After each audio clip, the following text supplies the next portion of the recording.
So scenario for you with the curveball being opportunity cost, which a lot of people don't consider when they're working through fairly simple problems. Today's scenario, we have a titled physio from my clinic who is going to start doing 3 hours per week of mentoring with the junior therapists. And the opportunity cost here is for the fact that those 3 hours are going to come from their diary. Okay, so let's have a look at a couple of scenarios as to how we can pay them. First off, the assumptions. So they're on a wage plus commission model. They charge $250 per hour fees, so $125 for a 30-minute consult, and they're on a 50% commission rate. Option one, we just match them like for like. So I forgot to mention, but we want to engineer a scenario where they're no worse off doing the mentoring work than if they were treating patients.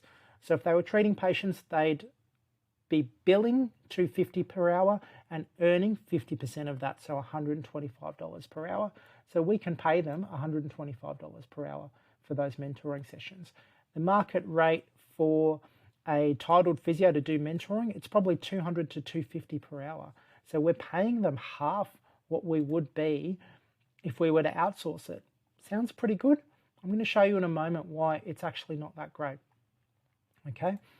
Option two, we match their hourly rate like for like as per what they actually bill. So if we have a look, I've broken this down a little bit, 30 hour per week, $5,000 gross weekly billings. I would take that figure from an annual figure, so $250,000 per annum.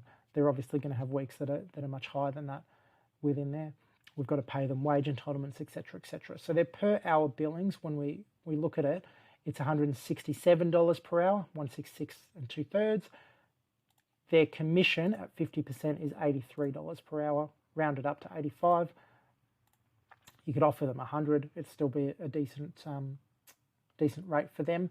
And we can justifiably say to that therapist, you're no worse off being paid $85 per hour for the mentoring that you're doing compared to if you were treating, because this is what we find your hourly rate to actually be when we're paying you. So your wage isn't going to be affected by this.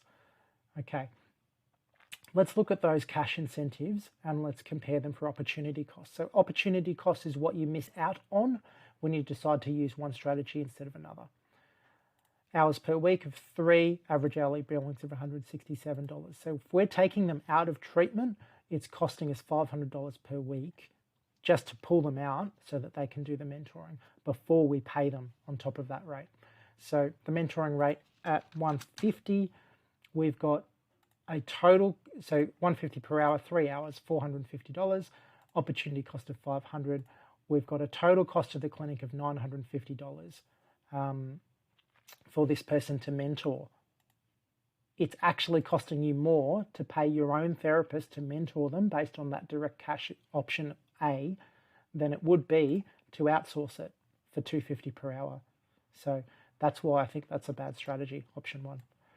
Let's try option two. We'll just plug in the mentoring rate at 85, or like I said, 100. It's there or thereabouts at 85. It's equivalent to outsourcing it to another therapist. So that's actually not too bad. Strategically, I think we can do better. So let's look at an indirect cash option here.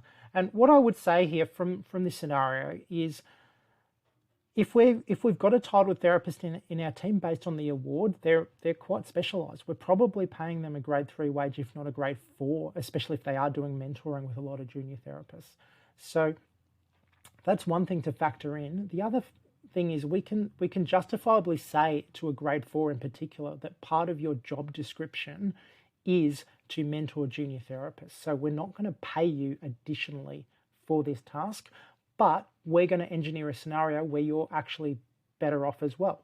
And we'll do this through leveraging their fees. They're a titled physio. There's a simple demand supply thing happening here as well. They're dropping their hours by 10%. So their supply goes down, we increase the price.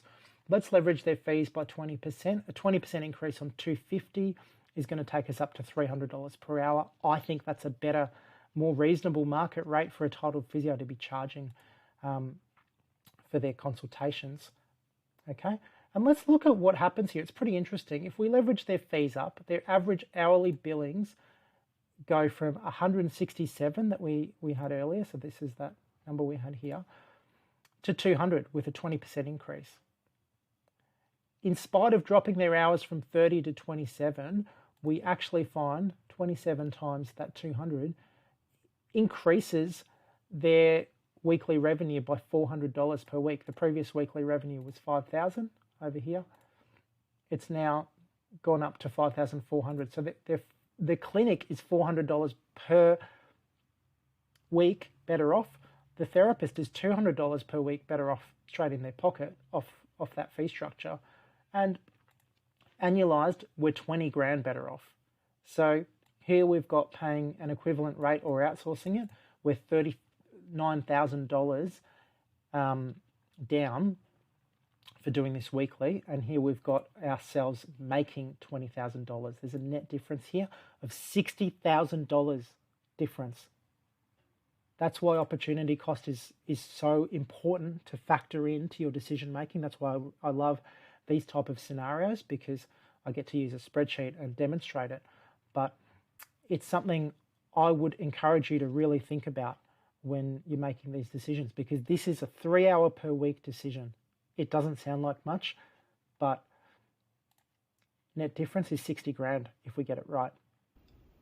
Thanks for watching my video on opportunity cost. Like and subscribe. You can share it as well. That would really help me out. If you're interested in learning more, I've got a course coming up called The Art of Commission. It goes into much greater detail on how to structure pays and wages and the like. You can check out my blogs if you want to learn a little bit more about me.